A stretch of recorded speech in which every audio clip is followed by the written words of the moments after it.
What if the angriest comments about God were actually the deepest cries for him in some cases? Let's talk about it.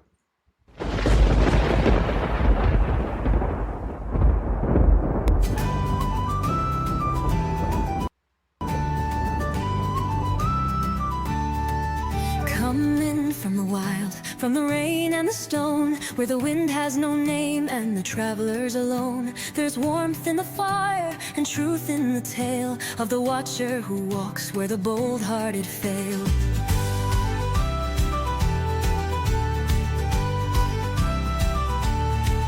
He carries no sword, yet the darkness gives way to the lantern he lifts at the end of the day. He stands on the watchtower, still and unswayed, where the lost find a path through the fog and the fray. Pilgrims Grey, oh steward of lands, you carry the light in your weather-worn hands. A tale at the heart, a guide through the night. You open the gate between the wrong and the right. All right, folks, welcome to Pilgrims Grey Chronicles. Robert Clark, your host. This week on Pilgrims Grey Chronicles, we are going to be stepping into the digital Mars Hill, a noisy world of comment threads, mockery, and moral debate, from alien theories to accusations of divine cruelty. We're going to confront the loudest objections and reveal the ancient hunger buried beneath them. So, what are the arguments today that I'll be presenting to you from folks aren't the end of belief, but rather the beginning of a bigger conversation, right?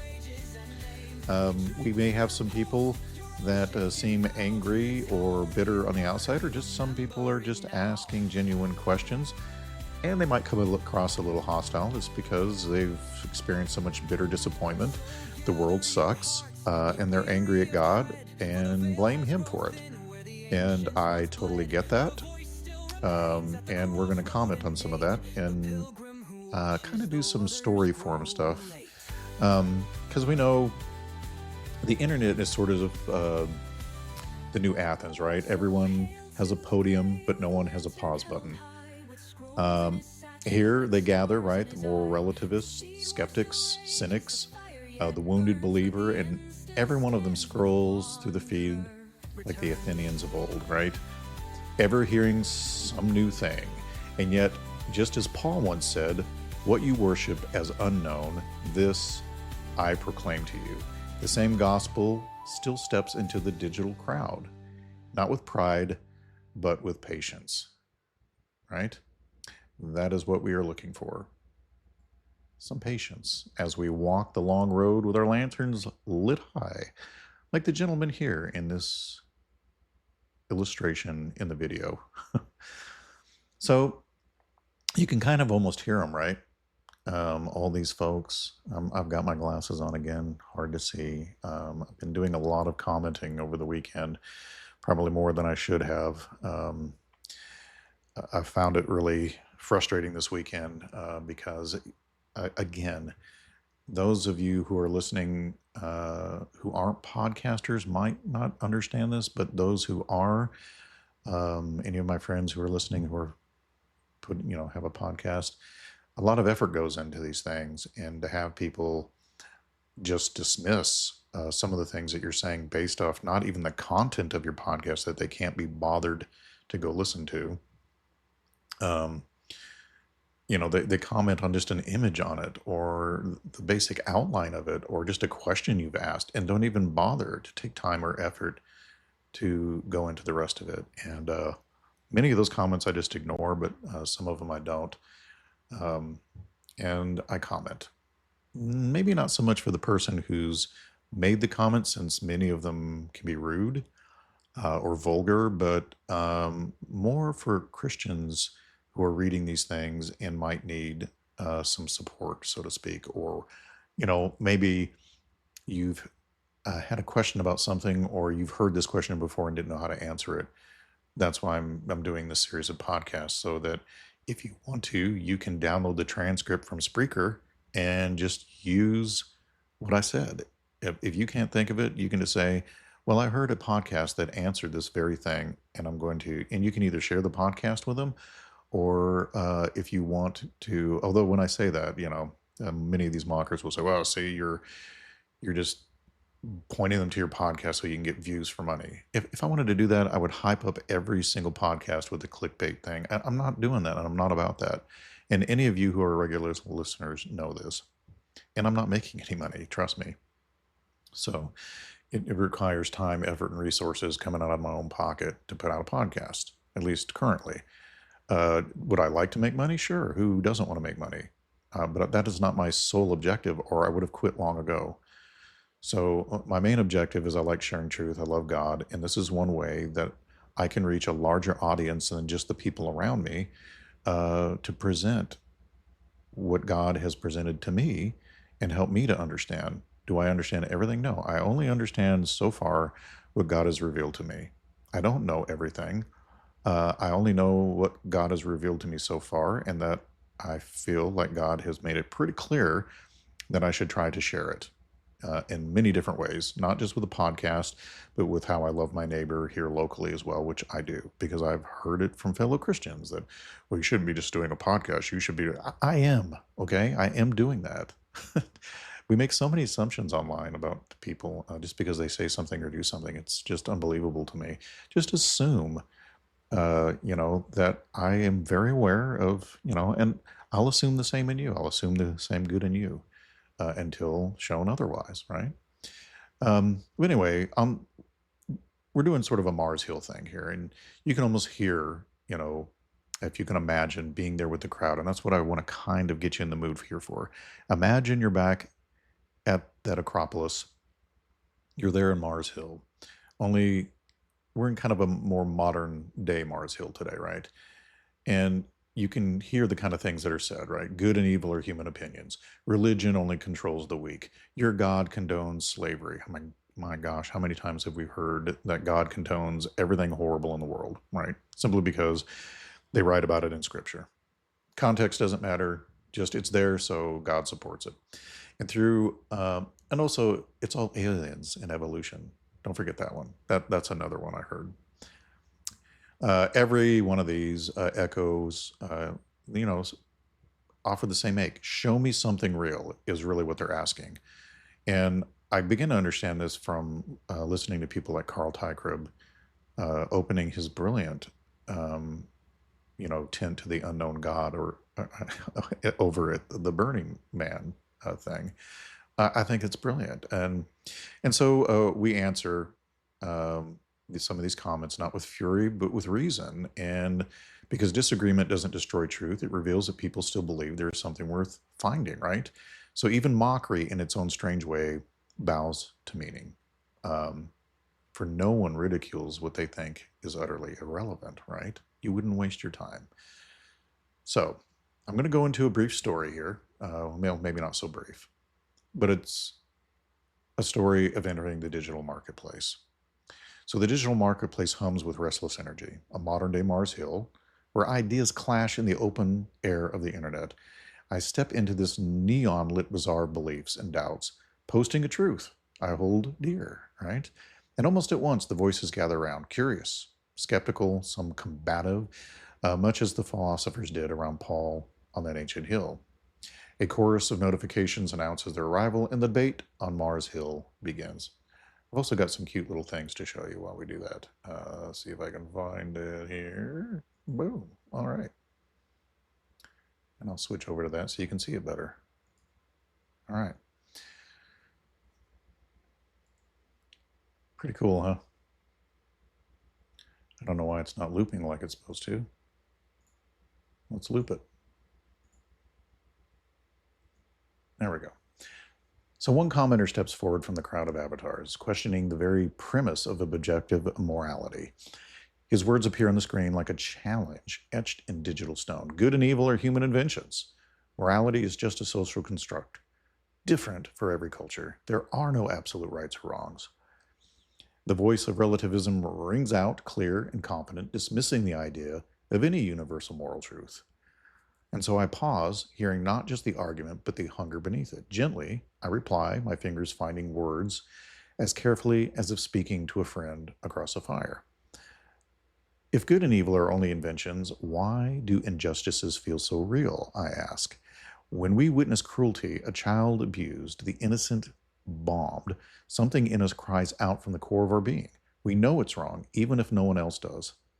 That knowing transcends upbringing or culture. It's as if a law is written on our hearts, one we didn't simply invent. My response flows in a measured tone, not to win an argument, but to invite him deeper. I speak of an absolute good that anchors all our visions of justice. I admit the evils done in the name of religion and progress alike, but point out how those very evils betray a standard beyond ourselves. The relativist falls silent now, and I sense him pondering the flicker of a deeper question in his mind. Could there be a real moral lawgiver behind the moral law? But then another voice rises from the agora of comments, this one weighted with disillusionment and hurt. A deconstructionist. Anonymous but achingly familiar, types out his story in a few cutting sentences. I've seen behind the curtain of the church, and it's all man-made. The Bible has edited and twisted over centuries. I believed it once, but I won't be fooled again by myths and fairy tales used to control people. Now, his words carry the bitterness of betrayal and the resolve of someone who tore his old beliefs to pieces, right? Hoping to find something true in the rubble. Now, I hear not an enemy, but a wounded soul. Gently, I acknowledge his pain. You're right about one thing. People have misused God's name, and the church is far from perfect. I type slowly, imagining myself speaking these words face to face. You felt lied to. That trust was broken, and it makes you question everything now. Many of us have been down that road of doubt too. So I don't judge his criticism of Scripture. Instead, I agree that on the surface, the Bible is an ancient book penned by flawed men. But I share now, despite the flaws of its followers, the message of love and redemption within has a strange way of enduring. Perhaps those older stories and myths you mentioned are humanity's attempts to grasp the divine, I suggest. And maybe the Bible carries a voice that speaks to that longing in a way that's more than just myth. A voice that still speaks to me, even after all of my questions. I found something real in there, like a light that won't go out. And my reply isn't a sermon, just the earnest testimony of a traveler who stumbled and risen again. The deconstructionist doesn't fire back right away. I imagine him on the other side of the screen, arms folded, but heart just a little softened, uncertain what to do with this mix of honesty and hope. And in the silence, I sense it, a hunger for something true and pure, untainted by the hypocrisy he's seen. And then, while pondering this, a sharp laugh cuts through the dialogue, the unmistakable tone of a mocker. His comment pops up like graffiti on a marble pillar. LOL, you still believe in a sky fairy. Pure comedy, all this talk of gods and meaning, what a joke. Others in the thread toss up laughing emojis in agreement, and the modern Areopagus has its share of hecklers, just as Paul had those who sneered at the resurrection. The mocker's words drip with sarcasm, a defense mechanism of someone who trusts in nothing and makes fun of everything. And for a moment, I consider ignoring the jeer. Feeding trolls only encourages them, after all, right? But instead, I respond with calm courtesy, addressing not just him, but anyone listening in the crowd. I get it. It does sound crazy at first glance. I confess with a light touch of humor that yes, believing in things unseen in an eternal God might seem like foolishness in a cynical age. Mock if you want, I write, but ask yourself, why does this conversation bother you enough to comment? Could it be that deep down even laughter cannot drown out the question we all carry? And there's no immediate answer. The mocker goes quiet, perhaps surprised I didn't lash back, and the laughter in the thread dies down. In the ancient marketplace, some may have rolled their eyes at Paul, yet others leaned in despite themselves. Here, too, I sense that behind the mockery lies a curiosity, unacknowledged, a yearning to see something real, something worth not mocking. And then comes an interjection from the fringe, a perspective neither atheist nor traditionally religious. And I'm going to do this because I can. A perspective neither atheist nor traditionally religious, an ancient alien theorist enters the fray, tying our discussion to mysteries of the cosmos. Ever considered it was aliens all along, he writes? Ancient cultures, the Bible included, were just trying to describe extraterrestrial visitors. Angels, miracles, even creation could have been advanced beings from another star. Humanity's gods were extraterrestrials in the distant past. Now, his words swirl conspiracy and curiosity together, a modern echo of the Athenians' altar to an unknown god. And here is someone groping for an explanation beyond the mundane, trading Yahweh for UFOs, but still seeking something greater out there, right? So, I reply with genuine intrigue, meeting him where he is. The universe is vast and fascinating, no doubt, I acknowledge. Maybe there are other beings out there. God's creation is full of wonders. But even if ancient aliens seeded life, right, just if, we'd still have to ask who made the aliens? Who set the stars in place for them to travel? And I let that question hang for a second. I have found it's not aliens versus God thing. If anything, the immensity of the cosmos and the strange stories in ancient texts tell me that we humans have always felt we're not alone. We sensed a greater presence, whether we called it a deity or something from the stars. I then gently share a thought. What if those longings, yours or mine or anybody, the ancients, pointing to something or someone real behind them all? Right? What if they point to something bigger than any extraterrestrial, an author of the universe itself? And there's a brief pause in the thread. The alien theorist reacts with a single emoji, the thoughtful face. It's a small sign, but enough, and he came looking for evidence of aliens. Perhaps he caught a glimpse of God instead, hiding in plain sight behind the wonder of the heavens. So the hunger for awe is there, just misnamed. And in this quest for extraterrestrial truth, I see a yearning for transcendence. And finally, amid the dwindling debate, a weary voice speaks up, quieter than the rest. The cynic has been listening all along, and now he unloads a bleak observation. But first, some water. Look around. Doesn't matter if it's gods or aliens or moral laws, the world's still a mess. People are selfish, life is cruel, and nothing really changes. In the end, nothing matters. We're born, suffer, and die. That's it. So his words fall like lead on the forum floor, heavy with despair. This isn't a troll or a philosopher sparring for sport. This is a soul bruised by reality, one step away from nihilism.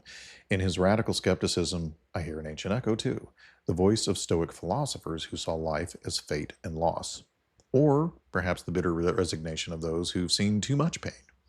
So his comment hangs in the air, and for a moment, I don't type, I just feel the weight of it. Others in the thread are silent too. How to answer the darkness that he sees? Just because I don't. Finally, I take a deep breath and respond from the heart. You're not wrong about the pain. There is so much that's broken. And I scroll through the memories of news headlines and personal losses, letting him know I truly see it too. And I can't blame you for feeling like it's all pointless sometimes. My words appear slowly, each one honest. But if nothing matters, why do we yearn for it to matter? If life is truly meaningless, why do we grieve the injustice and hurt? And why do we hunger for meaning, for love that lasts, for goodness that means nothing? And I let that paradox sink in. Maybe, just maybe, the very fact that your heart cries out, this is not how it should be, means you believe deep down that there is a way it should be, that there's a purpose we're meant for, even if it's hidden from us for now. And I go on to share, not a lecture, but my own hope. I've found a hope that even the darkness can't extinguish, a faith that the story isn't over, that broken as things are, there is a God who entered our mess, who cares, and who will one day wipe every tear. And this might sound like a fairy tale to you, but to me, it's the only thing that makes the suffering and striving mean something. And I conclude softly, you're not alone in feeling how you do. I just want you to know that I believe there's more to this life, and you matter more than you think. Now, for a long while, the cynic's cursor blinks, and then a brief reply. Maybe I'll think about it.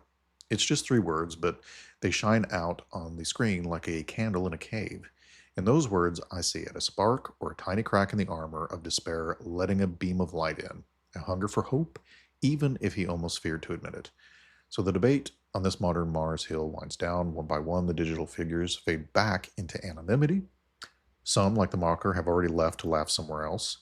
Others linger in the semi-darkness of that online forum, quietly pondering. And I lean back in my chair, which always pops when I lean back too far, heart full as if I had stood in Athens itself in the book of Acts after Paul spoke on Mars Hill. Some mocked and others said, "We will hear you again on this." And a few believed. Here in our age, on this virtual hill of debate, the pattern holds, right? There are scoffers and seekers, cynics and believers all mingled together under the neon glow of the internet. And so I log off with a final thought echoing in my mind. Behind every argument lies a soul's cry. The more relativist who denies absolute truth still longs for justice that is not fickle, right? The deconstructionist who broke his faith to pieces still searches those pieces for something real.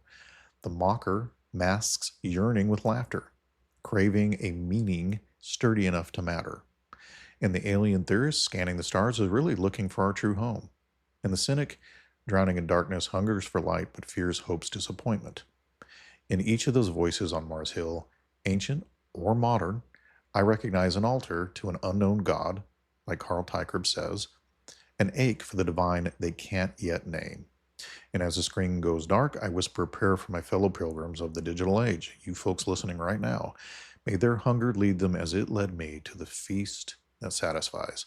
On this Mars Hill of the internet, the debate will continue, but beneath the clash of words, the human heart still gropes for God, hoping someone will say, "What you worship as unknown, I proclaim to you now." And with that being said, because that was just a story, and the reality is much harsher, believe me, when I tell you that going into these things in the modern age, it is far more unpleasant than what I just described. And so I'm going to share some of the comments with you and go over them quickly so we don't go too much over an hour, that I actually engaged with. Although I did use some of the actual things that I heard in that story. It's not all just made up. I just wanted to illustrate in that what we're dealing with. So here is, I won't use any last names. And in this case, I'll just use the person's screen name or whatever, because he doesn't use his last name. It's Josh the Heretic. And he says, you make an unsupported assertion that objective morality exists. You don't even believe that yourself. You believe in divine command theory, which is by definition subjective in the mind of God. So I responded by saying, Josh, actually, I don't subscribe to strict divine command theory. DCT makes morality dependent on whatever a deity happens to command, which would make it arbitrary. So the moral argument, as I've explained, rests on something deeper, God's nature, not just his commands. In other words, God doesn't declare something good because he says so. He declares it because he is. It's a big difference, the very standard of goodness itself. And that's what makes moral values objective rather than subjective. They're not based on changing opinion or divine whim, but on the immutable character of a maximally great being, like we pointed out in our first apologetic video on the argument from ontology, the ontological argument. So even if you grant hypothetically that commands come from God, they'd still be consistent with his moral essence, holiness, justice, mercy, and love. And that's why things like love, honesty, and compassion are always right everywhere. And cruelty or deceit are always wrong everywhere, even though some people make excuses for it to try to justify it, right? You don't have to come up with excuses for doing what is right universally. So no, it's not subjective. It's ontologically grounded in the one whose being, his very being, defines what good even means. I hope that makes sense. All right. And this one, I can't read his entire argument because it's super duper duper long. But he made, let's see, how many did I have here? 7 points. And I just answered them with short things here. So I said, I appreciate how carefully you've laid out your thoughts. This is a kind of exchange I actually enjoy, and that's why I took time to respond, or I just would have ignored it. Not because I ignore people on purpose. It's just I'm getting so much comment. I mean, this latest Facebook thing just keeps growing. I'm at somewhere around 250,000 views on this particular video, and almost 1,000 comments, and some 6,000 or 7,000 interactions or something like that. I don't know. It took off more than any other video for whatever. It must have struck a chord. Primarily by people like at Mars Hill. They're mostly, I mean, I got plenty of amens as well, but anyway, I don't want to get sidetracked. So I said, you've hit most of the classic objections to the ontological, moral, and free will arguments, but each one rests on some misunderstandings worth unpacking. So this person actually responded to all 3 videos we've done so far, and I've done them in this order: ontology, or the ontological argument, the moral argument, and then I discuss the problem of evil with free will and God's middle knowledge being an explanation for it. If you haven't watched those 3 videos, please check them out. If you're a Christian, you'll find great ways to explain these ideas to people. And if you're not a Christian, or you're somebody that is wondering about these kinds of things, then that's what it's there for. So the first thing he dealt with was the ontological argument. And I said, let me get a drink of water.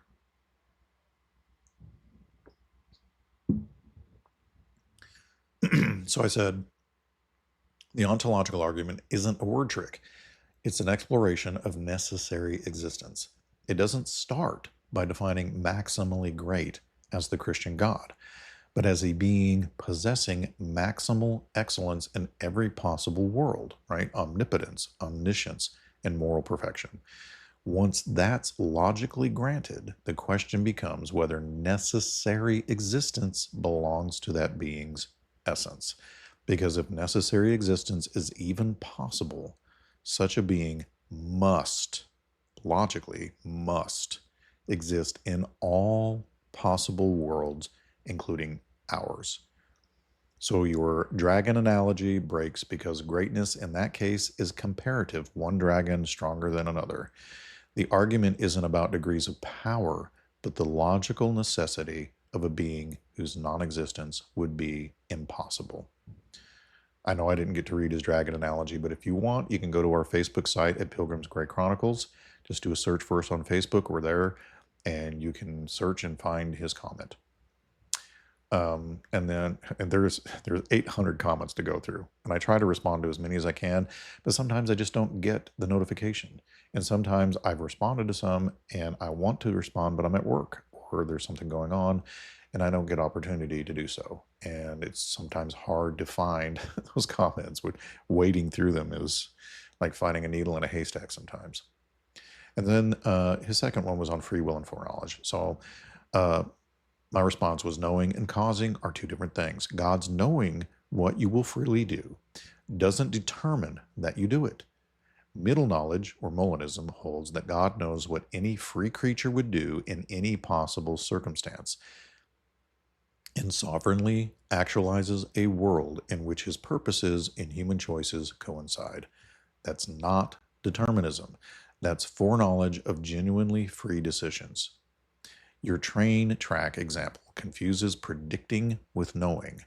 God's knowledge isn't temporal prediction. It's atemporal awareness of all space-time simultaneously. And then number 3, on the cross and the price of sin, I said, the reason Christ's suffering, however brief in time, pays an infinite debt isn't because of duration, but who he is. The moral weight of an offense is proportional to the dignity of the one offended. Sin against an infinite God carries infinite consequence. Thus, only an infinite being can bear it. The measure isn't temporal pain, but ontological worth. I hope that makes sense to you. And then the genocide objection. Number 4. No believer delights in those passages, but context matters. The Canaanite cultures were irredeemably depraved and possibly not even human. In fact, I don't think they were. They were, well, it would take a long time to flesh it out, but go study every culture's story of humanity interbreeding with creatures that came from the sky. Nephilim, Raphaim, Anunnaki, you name it. Every culture has a story of it in our ancient culture, before the flood, shortly after the flood. So to dismiss it as a fairy tale, that's on you. You just want to ignore history. And then ritual child sacrifice, bestiality, systemic violence, all of these things they were engaged in. And God's judgments were judicial, not ethnic. Temporal acts of divine justice, not genocidal impulse. Yet even then, repentance spared individuals, right? Rahab, Nineveh are 2 examples. Rahab was a Moabite. So your Red Army example confuses human restraint with divine justice. The Red Army was capable of rape and massacre and often did both. The moral question is not who did worse, but who defines righteousness. The God who gives life has the right to take it. What he forbids us to do is to take life unjustly. That's the difference. So the moral comparison just isn't there. Plus, you need to dig deeper into the context. And then 5, morality and survival strategy. Evolutionary ethics can explain why cooperation benefits survival, but not why it's right. If morality merely aids the species, then if rape or murder ever benefited survival, they'd be good, right? But we instinctively know that they are not. So that moral intuition points beyond just mere biology to a transcendent moral lawgiver. And expanding the circle of empathy doesn't create moral truth. It only reflects the image of the one who already wrote the law on our hearts. Number 6 was an appeal to emotion. So I said, you're right that emotion doesn't prove truth, but moral hunger isn't mere emotion. It's existential evidence. We all thirst for justice, love, and meaning because we're made for a moral reality greater than ourselves. Right? Just like hunger points to food. So 7, on God's subjective morality, he gives us the Euthyphro dilemma. And I already did it in the argument, but I just let him know with his examples that it fails because it's a false dichotomy. Morality doesn't come from arbitrary divine decree or from an external standard above God. I went into Platonism and all of that, and I said it's grounded in his very being. God is not subject to goodness. He is goodness. His nature defines moral reality the way light defines illumination. So as for Job, because he brought up Job, so often people do, and that's fine. I get it. The story's point isn't divine gambling. It's revelation. Job learns that God's justice and wisdom transcend our limited grasp. Yet he ends up saying, I had heard of you, but now my eyes see you. Right? And what about Job's example? Though he slay me, yet I will trust him. Right? That's one of my life verses. And Job's restoration wasn't proof that God is cruel. It's proof that even in suffering, his sovereignty is never divorced from love.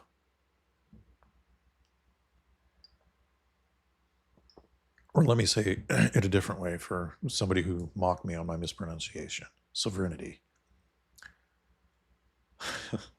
Sorry, I just had to add that. Because somebody commented, sovereignty doesn't rhyme with serenity. And that's fine, whatever. You say a million words sometimes in a podcast, and you're going to trip eventually.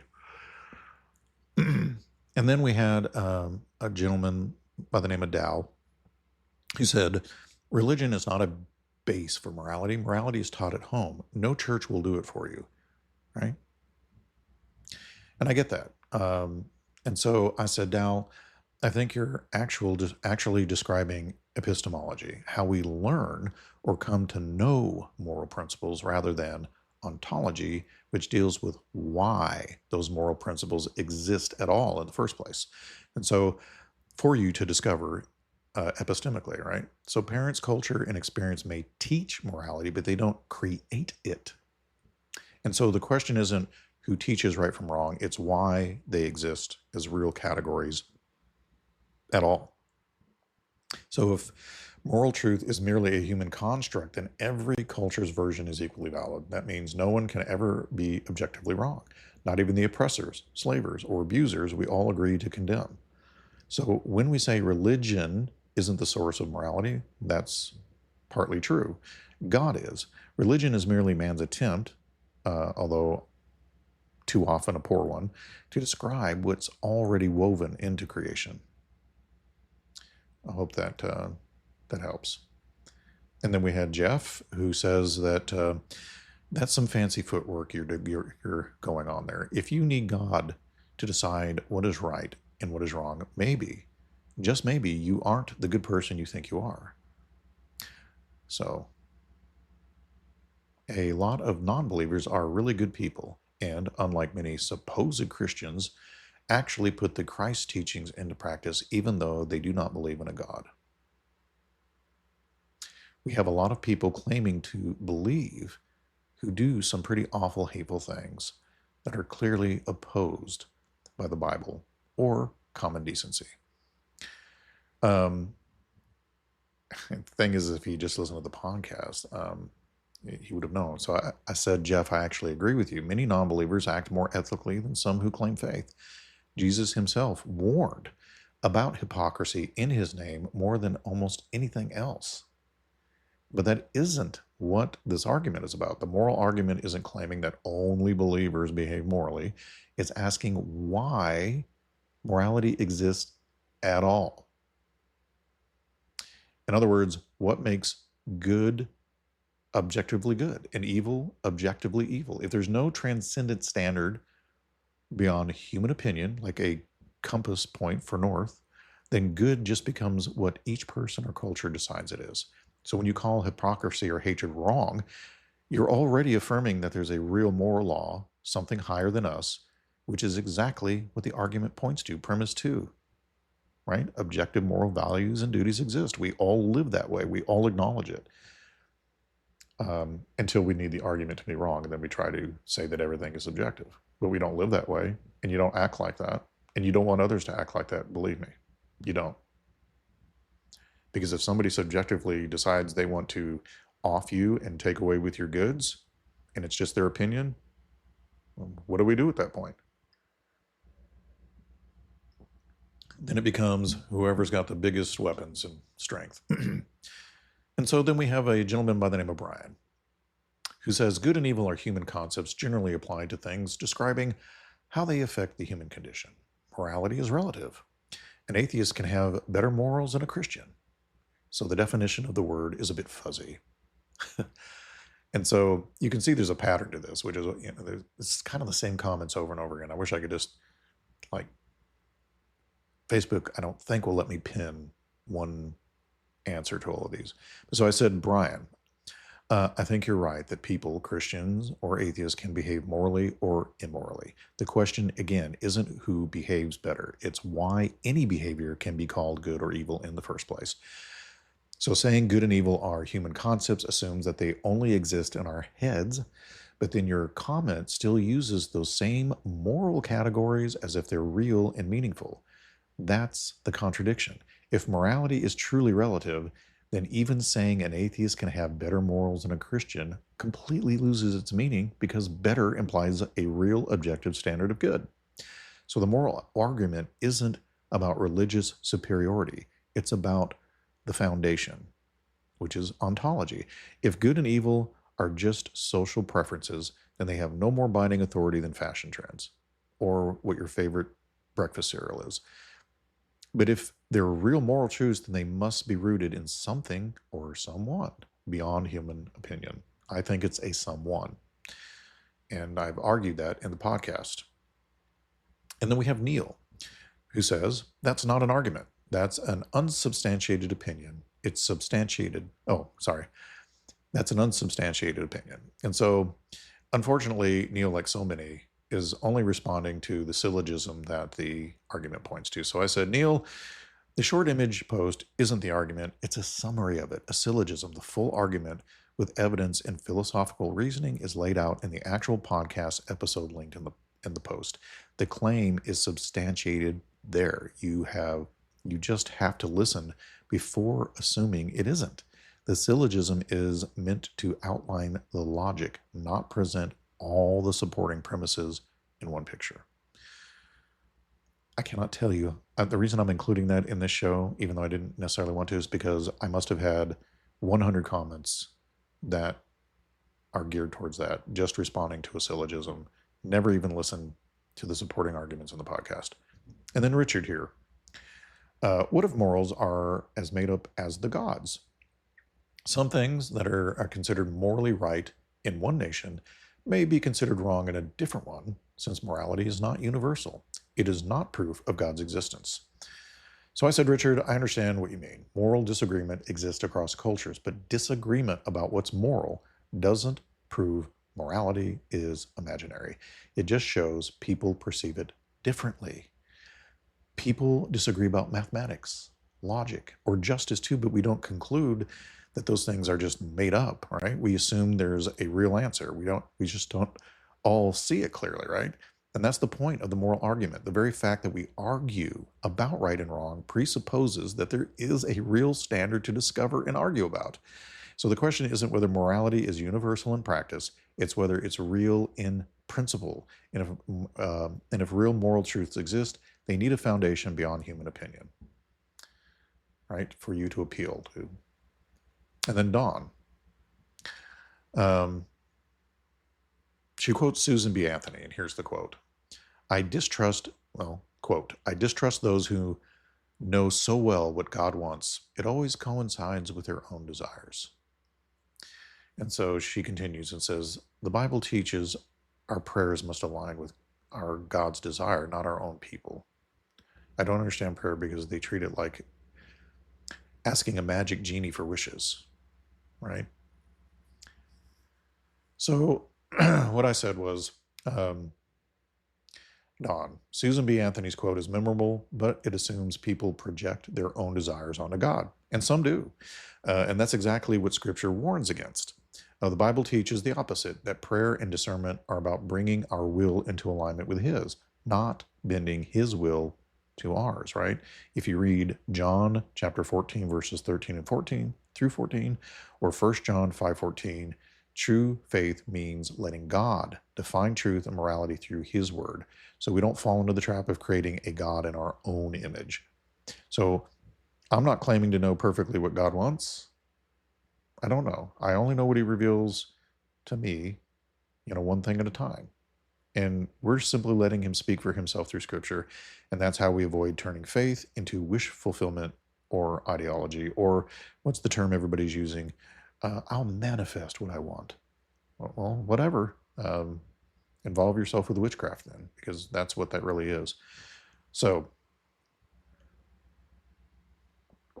I'm trying to read through these quickly because there's a number of them, but they address a number of different questions that I want you to be able to answer when they're shot at you, right? And I know you're listening to the podcast and you think, well, I won't be able to remember them later. Well, go to where we are on Spreaker, because Spreaker, I have it set up so it always makes a transcript of the show. And then you can just go through the transcript, and if you want to copy and paste my answer to somebody, or just share the whole show with somebody to address many of these questions that many people often ask. I just basically wrote down all the Mars Hill stuff, the questions people asked while I was at Mars Hill, and then wrote down my responses, and I'm just telling you what they are in case you were ever on your own Mars Hill and you needed a response and you may not know the answer. So John here says, if objective moral values and duties exist, it's because some humans have a conscience. It does not require a magical being in the sky for humans to know what behavior is wrong. It takes experience and compassion. We learn it for ourselves. So, John, you're right that humans can learn empathy and moral awareness through experience, but that only explains how we come to know right and wrong, not why they exist at all, right? Are you beginning to see the difference between epistemology and ontology here. Many people confuse the two, and they think that how we come to know is why they exist. But how would we even come to know them without an explanation as to why they're there for us to discover and know? So a conscience can't tell us that murder or betrayal are wrong, but it can't make them objectively wrong. If moral truth is only something humans invent or evolve, then it changes with the tribe, right? Or the time or the culture.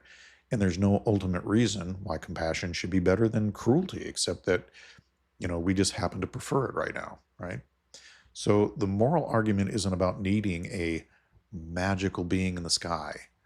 It's that for objective moral values to be real and binding, not just feelings or instincts, they require a moral lawgiver whose nature defines goodness itself. Otherwise, morality becomes descriptive, like, hey, we like kindness, right?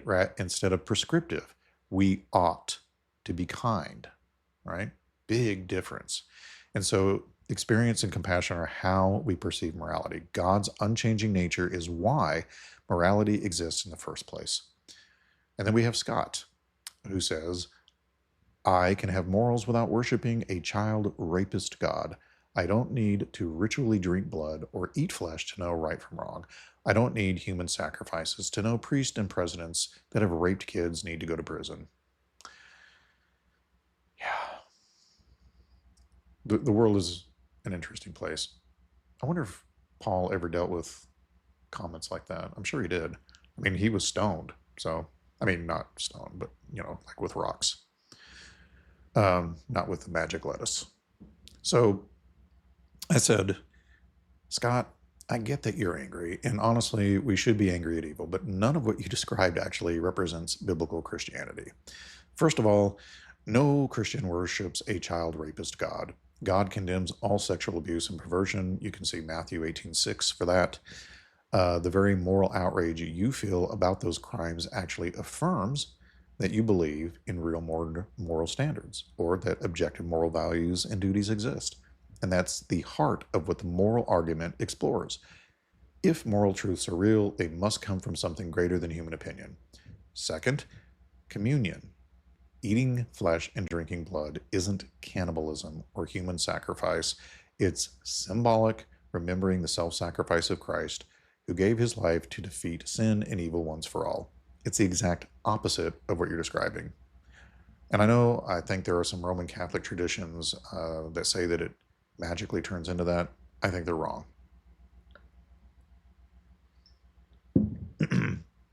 But if you want to debate that, that's fine too. And then finally, I said, so your anger at injustice is justified, but the very concept of injustice only makes sense if there's a real objective difference between good and evil. And that's precisely what points us back to the moral foundation of a holy and loving God, not away from him. All right. I'm going to have to abbreviate this one, I think, because this one, I really wanted to reply to this one, even though it was a bit long,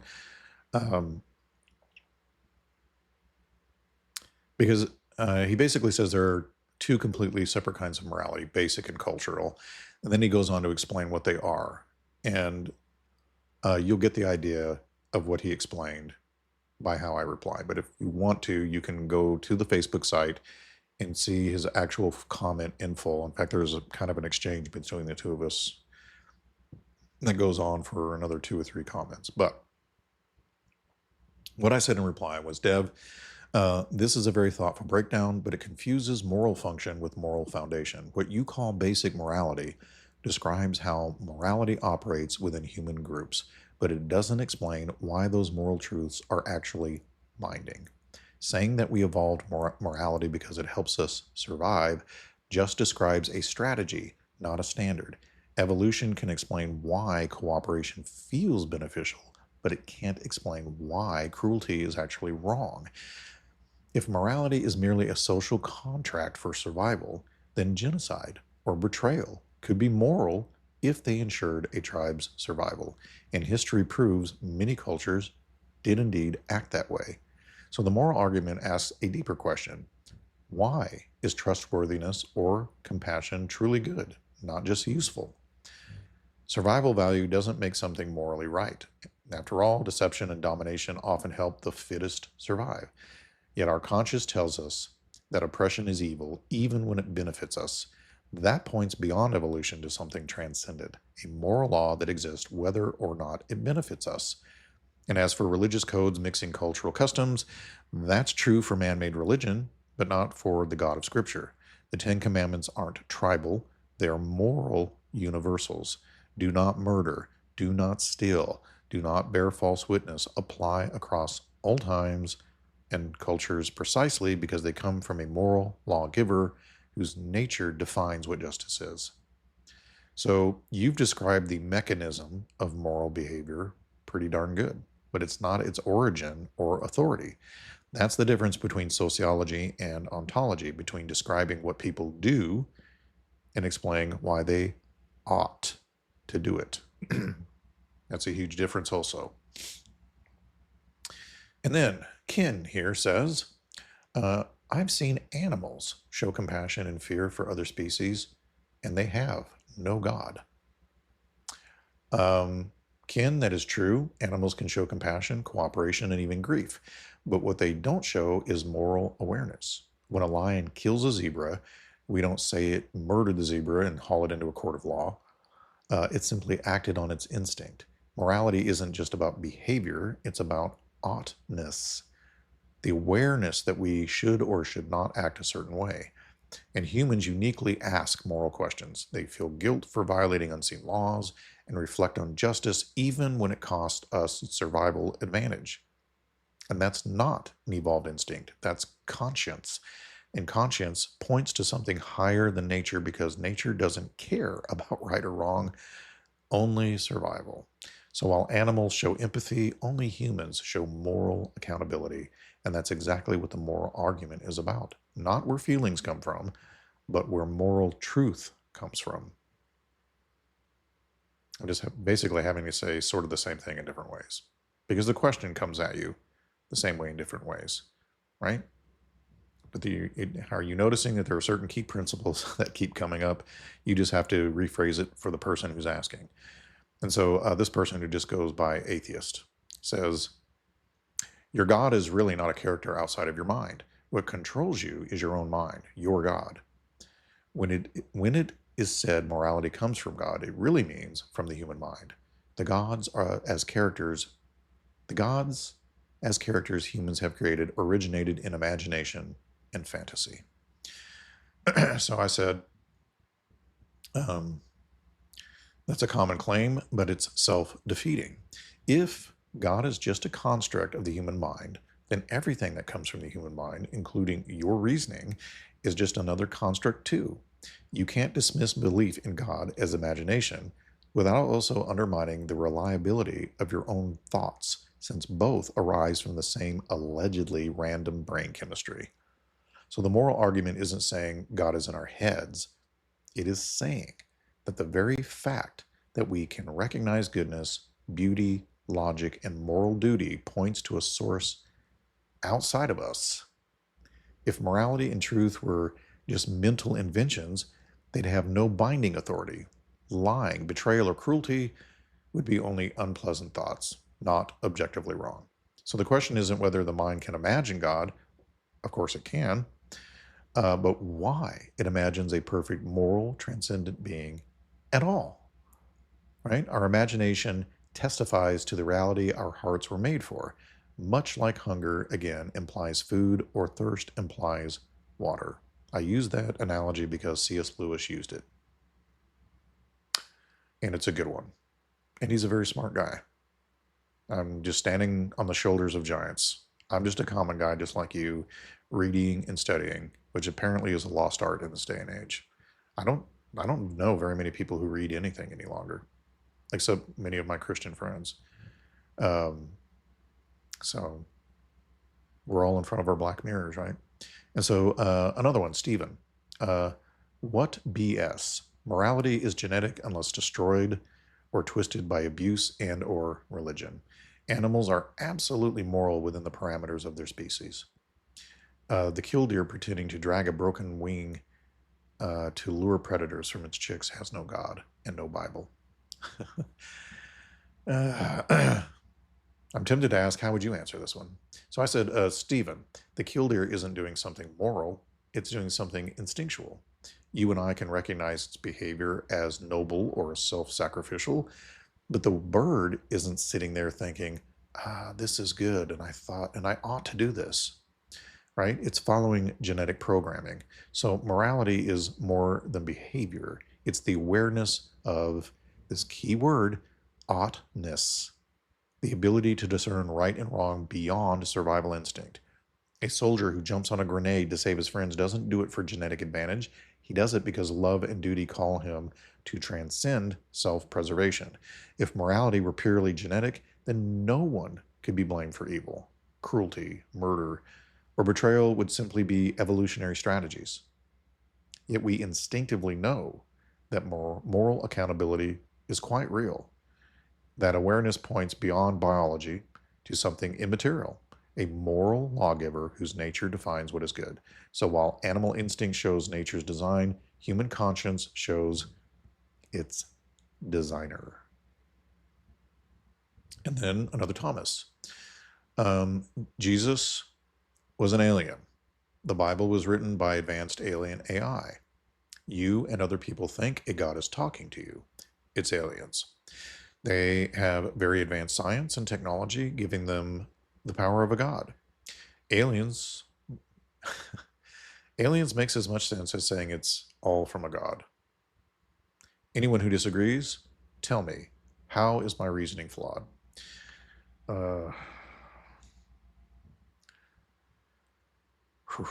So I said, Thomas, I get where you're coming from. We live in an age where technology looks like magic and people are desperate for material explanation for the supernatural. But calling God an alien just kicks the question back a step. You'd still need to explain where they came from, why they're moral and or immoral, and how they could exist before time and space to create the universe itself. Any alien that exists within the created universe is, by definition, not its cause. It's still a contingent being, not a necessary one. The biblical God isn't just a superpowered entity flying around in space. He's the eternal, self-existent ground of all being and morality outside space and time, right? So while aliens might explain phenomena within creation, only the Creator explains creation itself. That's the difference between mythology and metaphysics. And then Martin says, God is the least moral creature in that book. If there is a God, he will have to beg my forgiveness. A phrase that was carved on the walls of a concentration camp cell during World War II by a Jewish parishioner. Well, Martin, I've read that quote before too, and it is heartbreaking. The cry of that prisoner wasn't really necessarily atheism, it was anguish. It was the soul's protest that the world should not be this way, and that cry itself is evidence that moral truth is real. If good and evil were just human inventions, then the Holocaust would not be evil. It would just be unpleasant evolution. But something deep in us knows better. That real evil violates a real law that comes from above humanity. It doesn't care about your opinion or what a human opinion is. God didn't create evil, he created free will, and in a world where love is possible, rebellion is possible. At least for now, like I explained in that video. Scripture never hides that God allows horror, but it also shows that he steps into it. The same God who was least moral, like you said, in that man's eyes, hung on a Roman cross, tortured by the world he came to save. That prisoner's cry echoes through time, right? And the cross is God's reply. I am not absent. I have suffered it too. So he's right there with us, folks. And then from an anonymous person. But do objective moral values exist? The claim of objective morality, it's a claim made by people who claim that certain moral precepts are objective because they come from God via the Bible. Never mind that other religions have different values that also claim to be from God via different texts. but they never prove those precepts do in fact come from God. That's taken on faith. To then claim that the existence of objective morality proves the existence of God based on God giving us objective moral values is a circular argument. Okay. So you've actually restated what the moral argument isn't. The argument doesn't start by saying morality comes from the Bible, therefore God exists. That would be circular. Instead, it begins by observing something true of all people everywhere. We recognize that some things are really right or wrong, regardless of what anyone believes about them. That's the ontology question. What makes them real, not how we know them. That's epistemology. If moral truths are objective, that is binding even if no human agrees, then they can't arise from subjective, changing creatures like us. They must be grounded in something transcendent, personal, and unchanging, a moral lawgiver, a true north compass point. The Bible doesn't create that logic, it reveals the identity of that lawgiver. Other religions may differ on the details, but the point stands. Moral objectivity itself points beyond us. The question isn't whether people of different faiths have moral codes, it's whether any moral code can be objectively true without an ultimate moral source. And we're winding down here. I don't think we have too many left here. Richard says, what if morals are as made up as the gods? Some things that are considered morality. Oh, wait, I think we may have done this one. But basically he says, since morality is not universal, it is not proof of God's existence. And I answered this slightly differently here. I may have answered him twice, I don't know. But I said, because truth isn't decided by vote, Richard, something doesn't stop being true just because people disagree about it. If everyone on earth once believed the sun revolved around us, that wouldn't make it true, only widely believed, right? In the same way, if morality were just a product of consensus, the strongest culture could always redefine good however it pleased, which is exactly how history's worst evils justify themselves, but we still recognize them as evil. So the moment we say that was really wrong, we're admitting that morality is more than an opinion. So when I say moral truths are objective, I mean they exist even when we fail to live by them. The way justice still exists even when injustice rules. The question isn't whether we all agree, but whether there's a real right and wrong to agree about. All right. And then Melanie, who seemed pleasant enough, even though she doesn't necessarily like Christianity, says, humanity has existed for millennia without the book of myths created to call humanity. And so I said, Melanie, humanity existed before the book of physics too, but that doesn't mean gravity wasn't real. The moral argument isn't about how long humans have lived or when a book was written. It's about what best explained why moral truths exist at all. So even ancient people knew right from wrong. That's part of the point. The question is why that moral sense exists across time and culture. If morality is just an evolved illusion, why do we treat it as binding even when it costs us? The Bible didn't invent that. It explains its source. I hope that makes sense to you. And then we had a gentleman, we had a back and forth, and he said, in part of his last statement, you missed my point. God is an invention. Humans evolved on this planet like every other species. All the many religions are human creations. There is no old man in the sky or whatever a particular religion has made up for itself. Morality is part of human survival. We had to learn compassion to be able to survive in groups. Other mammals also exhibit compassion. That is evolutionary. We had to learn to extend it beyond our immediate groups.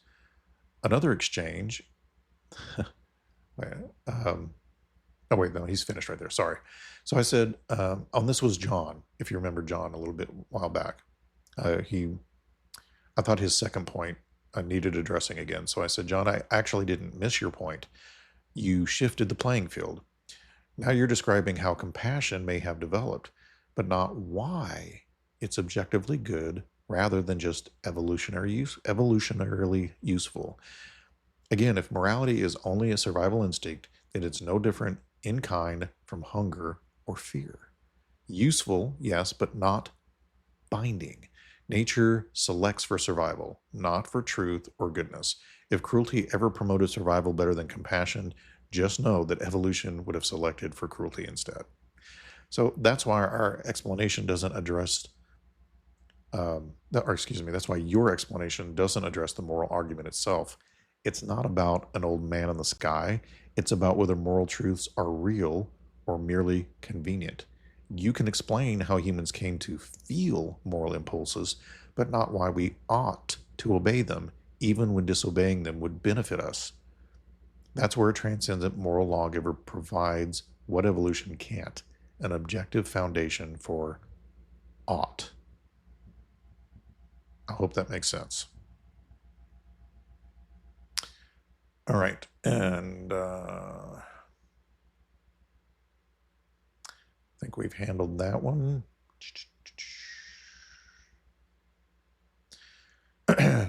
So let's deal with this one because this doesn't get handled very often. This is one from a person named Joey. He says, religion's indoctrination doesn't merely offer children a set of beliefs. It implants a system of fear. A lot of people believe this, believe it or not. From an early age, many are taught that doubt itself is dangerous, that asking the wrong question might condemn them to eternal suffering. This isn't poetic imagery, it's psychological conditioning.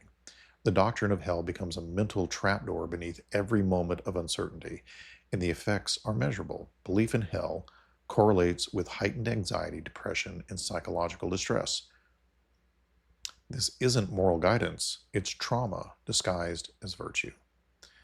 And I felt that needed or deserved a response. Let me give you another pretty little photo here. Oh yeah, that's pretty cool, isn't it? All right, so this deserved a response. And I said, because, I mean, he is right in some ways. And I said, I understand why you feel that way. Religious trauma is real when belief is twisted into control, but that's not what Christ taught. Man, there's so many people that screw up what Christ taught and just makes a bad name for everything, for everyone. You know, kind of like somebody, you work for a company and you're working your butt off, right?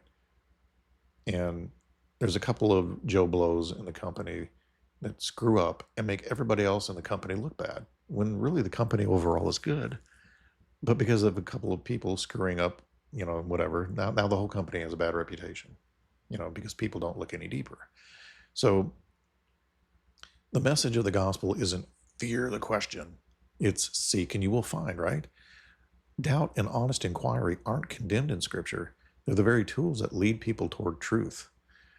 And so the doctrine of hell was never meant as psychological terrorism. It's the logical consequence of human freedom.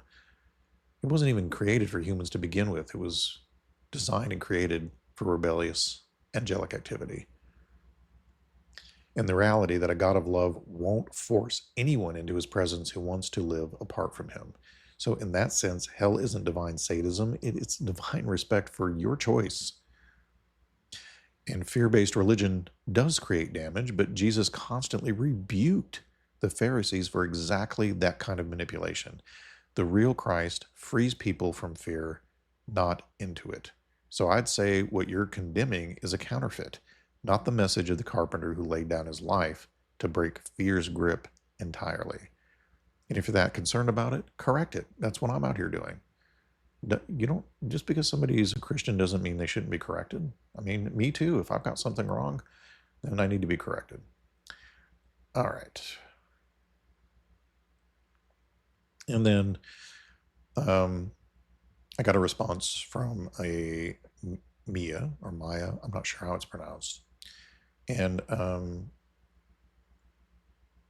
so she says, you claim a superior moral authority while citing a book that promotes slavery, rape, and numerous other horrible things. My morals are not in question because I'm not the one saying mine are best, but my morals are harm none, love everything. So, yeah, if you're saying you'd have no morals without the fear of hell or promise of heaven, you have no morals. You're a bad person on a religious leash. Um, which I never said in any way, shape, or form in the podcast ever on any of the three of them. So I said, Maya, I get why you feel that way. Religion in the wrong hands has hurt a lot of people, and it's easy to mistake that abuse for God himself. But what you're describing, coercion, fear, hypocrisy, are the very things Jesus condemned in the religious elite of his day. So the Bible doesn't promote evil, it records human evil honestly, even the failures of God's own people, to show why we need redemption. Slavery, for example, in its ancient form, wasn't racial chattel slavery, and the entire arc of Scripture moves towards liberation and equality. The same gospel that inspired abolitionists is what changed the world's moral compass. As for morality, I don't obey God because I'm afraid of hell. I follow him because I've come to know his love, and love reshapes what we call good, right? Fear manipulates, but love transforms, and perfect love casts out all fear. You seem like someone who values compassion deeply, right? And that impulse isn't opposed to God's nature, it reflects it. I just think you've been sold a bill of goods about God that has been slanderous by his adversary, and you've bought into it. And you've tagged all of his believers with that same slander. And maybe it's because you've been treated horribly by people. But I would say all people can treat people badly. It's not just any one group of people. So, and then Kyle, by definition, condoning something is allowing it to happen. Your God allows them to happen. Thus, it condones them.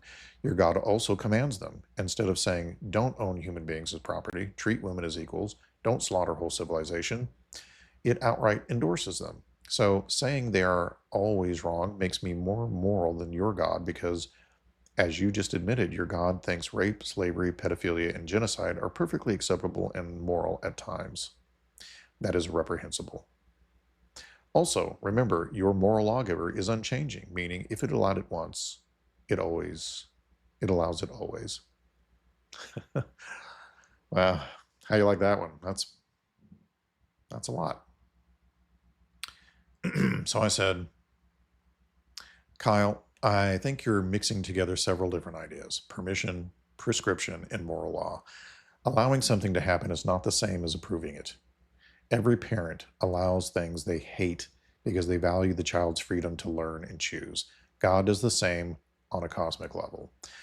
The Bible does not endorse things like slavery or violence, it records them, often with painful honesty, to show the reality of human corruption and the cost of sin.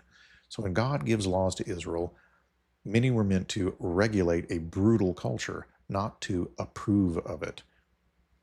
It's a way of limiting evil until hearts can be transformed.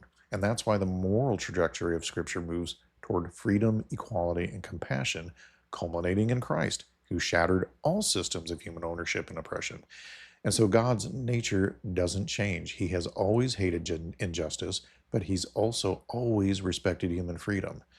And the difference is that his patience with evil is mercy, not consent like you apply. So if he removed free will, he'd remove love itself. And so no, you're not more moral than God. Your own outrage against injustice actually reflects the moral law written on your heart by him. So, let's see. And then I wanted to comment on one of my first reviews on our Facebook page, left by an atheist who clearly doesn't like me and doesn't like what I had to say. I won't quote his stuff. I will just say what I had to say to his thing. I said, Jeff, I appreciate you taking the time to leave feedback, though I wish your experience here had been different. For clarity, Pilgrims Grey Chronicles isn't a monetized venture. It actually costs me time, effort, and resources to produce. I do this because I believe truth deserves to be explored and defended, not because it's profitable. If I were chasing money or popularity, I wouldn't be spending hours every week tackling the toughest questions in philosophy, theology, and human nature. The short syllogisms I post are simply summaries, conversation starters, not the full argument themselves. That's what the podcast and long form episodes are for, and dismissing the summary without engaging the full discussion isn't the same as refuting it. As for being thin-skinned or pretentious, anyone is welcome to scroll through my comment sections and judge that for themselves. I respond to hundreds of people, skeptics, believers, and everyone in between, and I do my best to keep the tone respectful, direct, and honest, even when the responses I get are not. And I don't mind disagreement. In fact, I value it. What I care about is genuine, thoughtful dialogue, the kind that helps all of us see a little more clearly. Anyone who approaches in that spirit will always find a willing conversation here. Robert, Pilgrims Grey Chronicles. Anybody's welcome to the end. But if you get vile, disruptive, and hateful and ugly, and your language is terrible, and so on and so forth, yeah, I'm going to boot you out of the end permanently. So, we could turn off the comments and guard our peace. By the way, I'm done with all the comments because I covered pretty much, there were like literally hundreds of comments that were all within that genre that, came in different forms, but basically said the same thing. And so I could turn off the comments and guard my peace of mind, but Christ never avoided the crowd, right? He walked straight into it. So the chaos of argument shows where the world aches anyway, right? So where is God, right? To me is kind of a prayer disguised as protest. And every insult hides a soul that once hoped. That's a way of putting it, right? Hopeful souls like this in this video here I'm showing. So the crowd's noise really only proves that light has entered the square again, right? Mockery doesn't threaten truth, it amplifies it. And I know that 1,000 replies may never change a mind, but one calm sentence or one verse or one glimpse of grace can lodge like a splinter in the soul or the mind until the Spirit turns it to conviction. It's planting seeds, right? Breadcrumbs. And we aren't here to win threads. We're here to plant them, right? Plant seeds. And every word of truth is a seed that may bloom long after all these algorithms have forgotten our names, right? And so, to everyone watching or typing or scrolling or simply listening in the marketplace, I want to give my personal thank you, even if you didn't like what I had to say. You make the dialogue matter. And if these exchanges have been found useful to you or stirred something in you, please share them. I know a lot of you are, but every share helps, every like helps, every comment helps, every good review helps. And let light travel through the noise, right? Because truth does not fear the crowd. It calls to it, right? And Mars Hill still echoes today. We all get out there and we do the Mars Hill thing. And we should, right? This, it shouldn't get like this in the video with all of us acting like this, but you get the general idea. And so with that, I hope everybody has an awesome work week. Again, we would like it if you would follow, hit that subscribe button. If you're on YouTube, if you're on Spotify or the streaming services, leave us a 5-star review. Continue to follow our work, support our work by, I'm trying to get different ways that I can possibly monetize the show for when I retire. To keep things going, I pump that money right back into the show to spread it out, to get more listeners so that we are heard in a more broader sense, not with money as a motivator, but getting truth out there.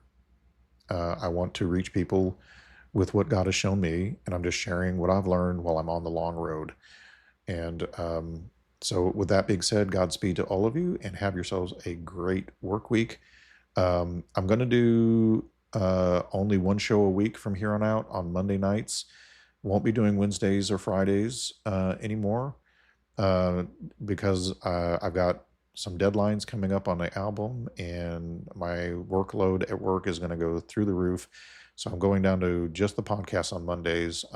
So sorry. I know many of you will be disappointed, but I will also still try to, in our Monday podcast, share our comment section from time to time. But, one of the best ways you can be a part of the comment section is just go to the YouTube or Facebook comment sections and participate and share and engage in the debate. Just remember to be polite and kind, even if others are not, right?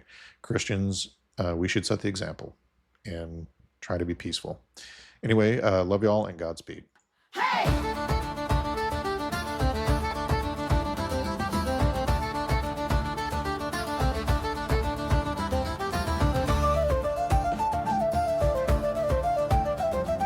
Gather round, ye travelers, lend me your ear. A tale of heroes who knew no fear. Through shadowed woods and mountains steep, their legacy lives where the wild winds sweep. Raise your tankards high and sing for the grey pilgrims and what they bring to every corner. Their stories stay. Hail the chronicles of Pilgrims Grey.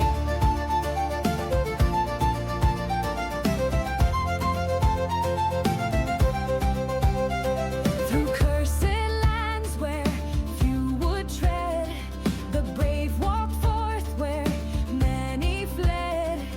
Lanterns lit the endless night, their spirits burned a guiding light. Raise your tankards high and sing for the grey pilgrims and what they bring to every corner. Their stories stay. Hail the chronicles of Pilgrims Grey.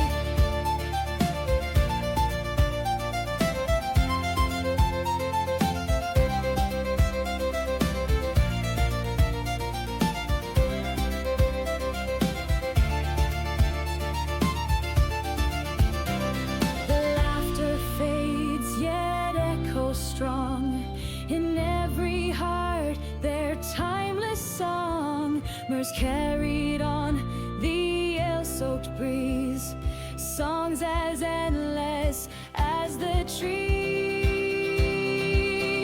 Raise your tankards high and sing for the grey pilgrims and what they bring to every corner. Their stories stay. Hail the chronicles of Pilgrims Grey.